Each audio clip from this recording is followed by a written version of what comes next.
Nós falamos que a empresa no mundo em mudanças, na sociedade globalizada, ela precisa ser uma empresa que desenvolve a proação. O que é ser uma empresa proativa? É ser uma empresa não apenas reativa, que trabalha com a reação, espera acontecer para depois reagir de determinada maneira. Claro que a reação a determinados desafios é importante, mas a proatividade é fundamental. Empresas e líderes que saibam visualizar o futuro, visualizar os novos desafios, proação. Antes mesmo que a ação aconteça ou que o desafio aconteça, a empresa já está prevendo, já está se desenvolvendo. Proação. Além da proação, a inovação. Inovação é fundamental. Mas o que é ser uma empresa que inova? Uma empresa inovadora é uma empresa que não para no tempo.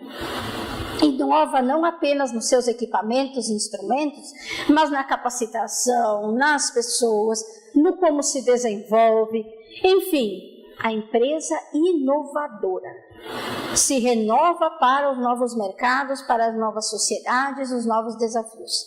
A colaboração também é importante. Por que a colaboração é importante? Colaboração significa que a empresa tem uma visão compartilhada. Todos compartilham dos seus objetivos, da sua missão, da sua visão, e há um sistema colaborativo entre os seus membros. Não valorizamos apenas a competição, mas as pessoas dentro da empresa se entendem como membros, pessoas que participam daquela organização empresarial. A eficácia dessa empresa, a sua efetividade no mercado, para que ela está no mercado, porque ela existe no mercado, tudo isso são questões que a empresa precisa pensar. Por quê? Até há muito tempo atrás, se dizia que as empresas, no máximo, precisavam melhorar o que já era tradicional.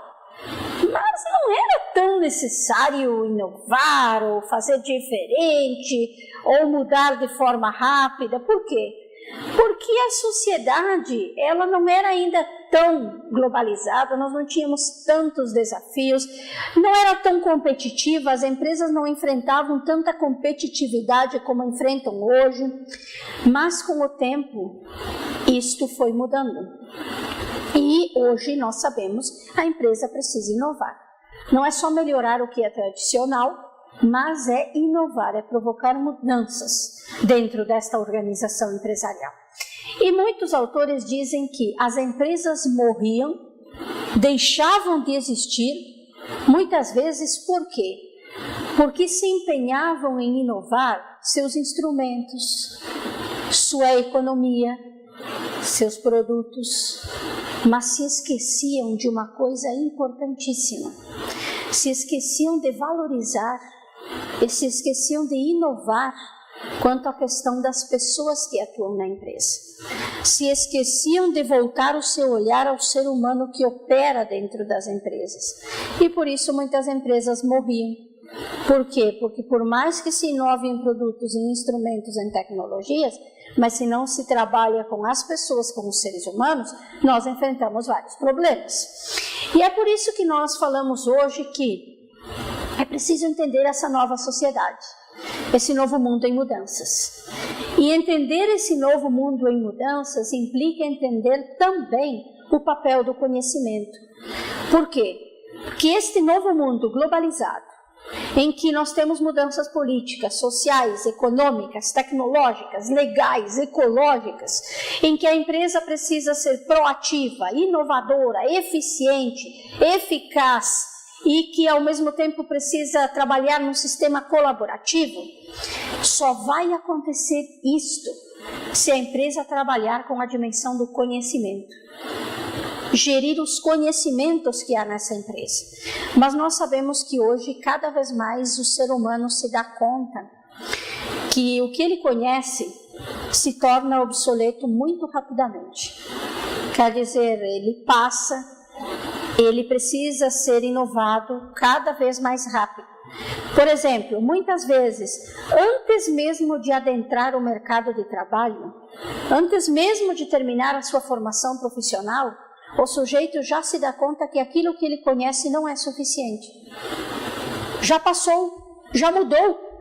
Ele precisa conhecer mais, ele precisa conhecer outras coisas. O mercado no qual ele ia atuar mudou e ele precisa acompanhar essas mudanças. E aí vem um detalhe. Por quê? Porque o conhecimento precisa ser continuado. As pessoas precisam conhecer cada vez mais.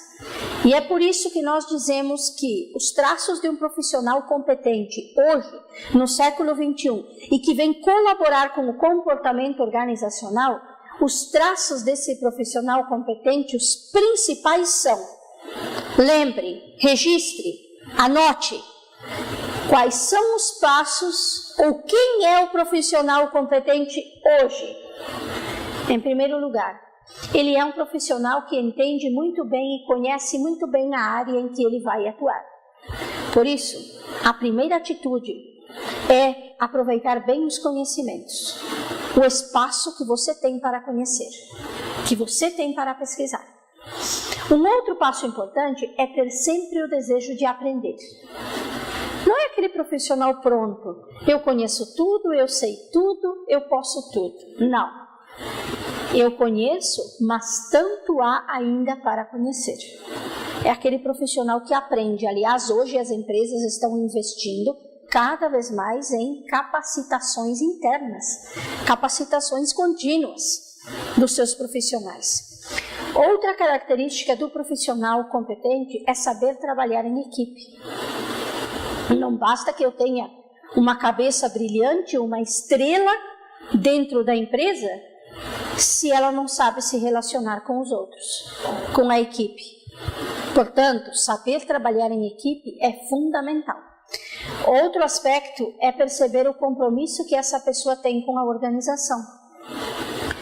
Uma coisa é entrar na organização e manter-se fechado no seu mundinho, no seu espaço, e outra muito diferente é manter um compromisso com a organização. Envolver-se na organização, fazer essa organização crescer através do seu trabalho. Por isso hoje se fala em um novo profissional competente, em um novo trabalhador na sociedade. Por quê? Porque é um trabalhador que entende que cada vez mais o conhecimento precisa ser inovado, precisa ser buscado para que essas empresas se desenvolvam. Portanto, a questão do conhecimento é fundamental. Tanto que hoje se fala não apenas numa gestão do conhecimento, em como gerir esses conhecimentos no contexto empresarial, mas se fala no trabalhador do conhecimento.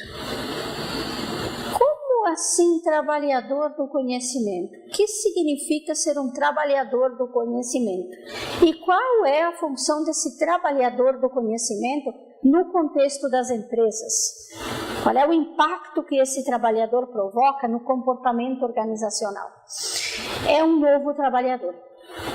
O trabalhador do conhecimento é aquele que não é apenas tarefeiro, executor de tarefas. Alguém mandou, ele obedece. Alguém mandou, ele faz. Não. O trabalhador do conhecimento é aquele que entende a sua função na organização. É aquele que entende a sua participação.